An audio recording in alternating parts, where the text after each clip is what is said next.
Man, know thyself, and thou shalt know the universe and God. Hi there, welcome back. As we touched upon in lesson 1, the world right now is in an incredibly disharmonic state. A few people mentioned that we've always been disharmonic, and this is true.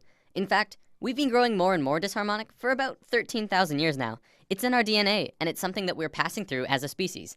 We're at the end of it though, and we will never be here again. We're just not in tune with ourselves, and mass consciousness is beginning to realize it. The reason for this, however, is not because of bad politics or greed in business. Those are simply long-term manifestations of the real problem, which lies on a much more individual level. The true problem is in our old way of thinking, creating tension on every level. This will become more apparent as the lessons go on. We're going through something of a shift right now into a completely new state of being, with a new way of thinking and a different understanding of the one reality. In today's lesson, I'm going to talk about chakras and how you can become more in tune with yourself and those around you on multiple levels.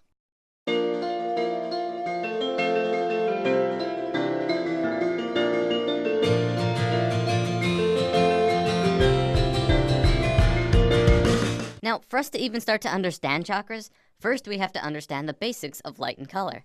If you take pure light and shine it through a prism, the light will break into a spectrum of 7 colors: red, orange, yellow, green, blue, indigo, and violet. We familiarly recognize this as the spectrum of the rainbow, or even more familiar, the basic palette in Photoshop. This spectrum as we know it is the foundation of every visible color. What you might not know about color is that each color has its own vibration. Red has the longest wavelength and the slowest vibration frequency. We recognize this as warm and stimulating. Violet has the shortest wavelength and the fastest frequency, and we recognize it as cool and calming. I don't think I have to describe what happens between these two colors. It's just a frequency change. This basic knowledge, believe it or not, is very important, but we're gonna have to look at some other stuff first. Now, in modern science, we've learned that certain colors can stimulate mental activity, and other colors can calm the mind. We know that we need light energy for nourishing our brain, emotion, physical body, and perhaps more importantly, our chakras. So, what is a chakra? The word chakra comes from the Sanskrit word meaning wheel. A chakra is a wheel-like vortex spinning in a circular motion within the body.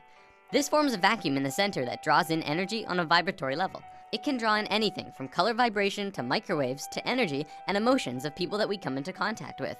This works in tandem with the thought realm that we discussed last week, as thoughts are on a vibratory level. Right, so chakras are energy points that run vertically from the top of your head down your spine. Depending on how you look at it, there are 7, 8, or 13 primary chakras, as well as over hundreds of smaller, less important ones that are just scattered around the body. I'm going to cover the 8 and 13 later on, so for now let's just stick with the basic 7. Your chakras are kind of like the etheric motor of the soul. Not only do chakras draw in energy, each and every chakra radiates an energy of vibration and govern over a major organ or gland connected to other body parts that resonate of the same frequency. To have balanced and aligned chakras will make you happier, healthier, and more in tune with yourself. When one chakra center is out of sync, it may eventually affect the organs and glands that it's connected to and cause chakras neighboring them to also go out of sync, causing a chain reaction and many bodily imbalances. A chakra can become out of balance when it is overactive, underactive, or possibly congested or blocked. This is almost always felt on a mental, emotional, or physical level. The benefits to energizing your chakras and learning about them are primarily for a harmony of mind, body, and spirit. Your mind alone cannot nurture your whole being, nor can a proper food diet solve all of your problems. It is through your chakras that you can learn to balance all of you, bringing you into a healthier state of consciousness. As I mentioned before, each chakra is connected to an organ or gland, which governs over a section of the body. The order of the chakras actually go from the bottom up, starting with red, and changing vibrations in each chakra until you get to violet. Before we go any further, think about this. When you break light apart, you get 7 colors. These are the same 7 colors that our physical body is tethered to. What would you see if you were to look at a human through an etheric prism? Are we beings of light? Think about it. Now, not only does each chakra connect to an organ or gland, but each chakra also has a very specific trait. The first chakra is survival and is connected to the adrenal gland. The next one is sex or interaction, which is connected to the gonad. The third is power or ego and is connected to the pancreas. The fourth is love and connects to the thymus. The fifth is expression and connects to the thyroid. The sixth is the third eye, which is psychic and intuitive and connects to the pituitary gland. Finally is the crown chakra, which is the spiritual chakra and connects to the pineal gland. Survival, sex, power, love, expression, intuition, spiritual. These are the 7 traits through which we grow and are at the core of our being. Do you know of a time when you were struggling with your ego, or didn't seem to have a heart, or couldn't express yourself? If you or anyone you know have a problem or come off too strong in any of these traits, The reason why is because of an imbalance within the chakras. Okay, so we know what chakras are now, yet we haven't even begun to scratch the surface of this topic. For the remainder of this lesson, I want to talk about methods of opening, activating, and charging your chakras. I feel like it will be more beneficial to you at this point. As we know, each chakra resonates to a color that we just discussed. Doing things like wearing clothing that matches the color of a chakra will cause it to resonate. I remember when I first learned about this, all of my chakras were closed except for my throat, which was way too open. The reason for this was because my bedroom was painted blue, as well as my bed sheets were blue, and every night I would get a chakra boost in that one area.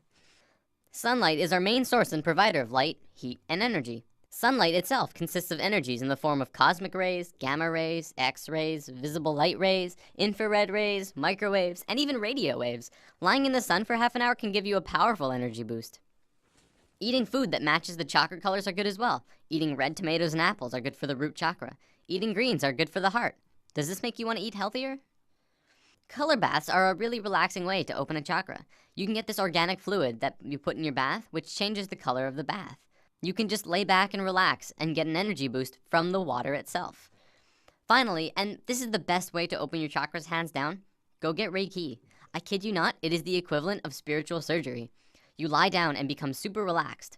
A Reiki master will then individually go over all of your chakras, opening the ones that are closed and aligning them. See, Reiki masters are people who have had spiritual training on seeing your chakras. Yeah, they can actually see them through the third eye. They learn to move energy throughout their body and connect it and flow it into yours. It's a very amazing process. You may have to ask, but Reiki masters can also typically communicate to your higher self for you and ask you what you need to progress in your path. Reiki itself is growing more and more popular in the last 15 years, so it shouldn't be very hard to find a number of places near you that have it. If you're serious about this and you don't know where to start, Reiki